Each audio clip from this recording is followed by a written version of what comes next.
Oke, bismillahirrahmanirrahim. Assalamualaikum warahmatullahi wabarakatuh.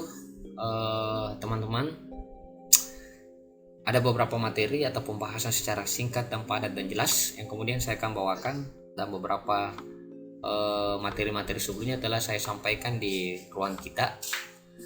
Saat ini saya akan memberikan materi atau membahas tentang sumber hukum acara perdata.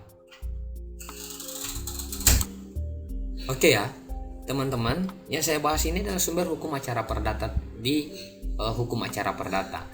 Nah, ada namanya Herzing Indonesian Reglement atau HIR, adalah Reglement Indonesia yang diperbarui sejak tahun 1941. Isi dari HIR adalah hukum acara perdata dan hukum acara pidana, juga peradilan-peradilan kabupaten, misalnya Regersveldgrets atau pengadilan distrik atau namanya district grades, dan pengadilan negeri yang bersifat tidak formalitas.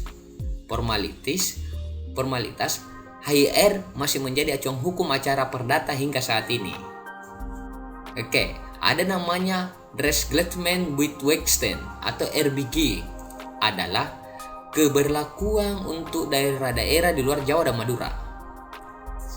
Ada namanya RO, Reglement of the Rechtliche Organisation in Heidbelder Justitie in Indonesia, adalah reglemen tentang organisasi kehakiman atau RO, merupakan acuan dalam kebijakan organisasi kehakiman, namun saat ini jarang digunakan dalam praktek kecuali dipakai sebagai acuan internal kehakiman.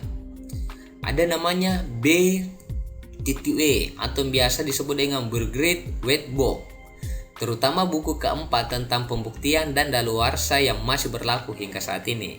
Ada namanya WFK Wetboek van Convenhandel, adalah kitab undang-undang hukum dagang yang sudah jarang ditemukan sebagai acuan sumber hukum acara data.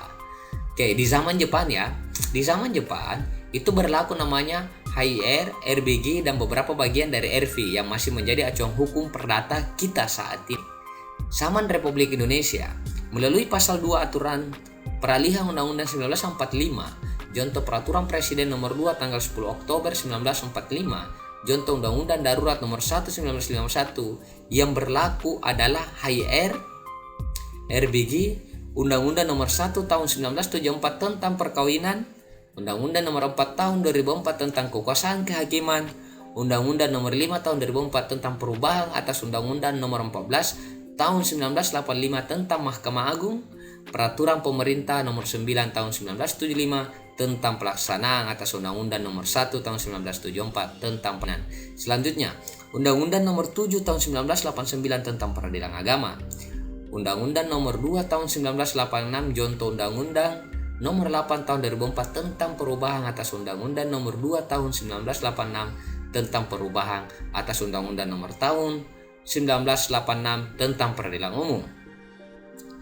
K9, Undang-Undang nomor 5 tahun 1986 tentang peradilan tata usaha negara, Undang-Undang nomor 31 tahun 1997 tentang peradilan militer, Undang-Undang nomor 24 tahun 2003 tentang Mahkamah Konstitusi, Kitab Undang-Undang Hukum Perdata buku keempat tentang pembuktian dan kadaluarsa, Jurisprudensi, Surat Edaran Mahkamah Agung atau yang biasa dikenal dengan SEMA, Hukum adat, doktrin, dan perjanjian internal.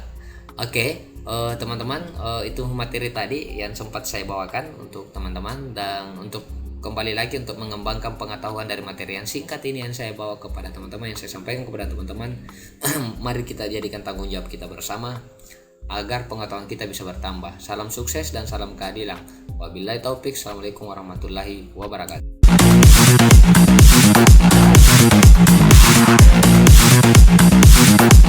Thank you.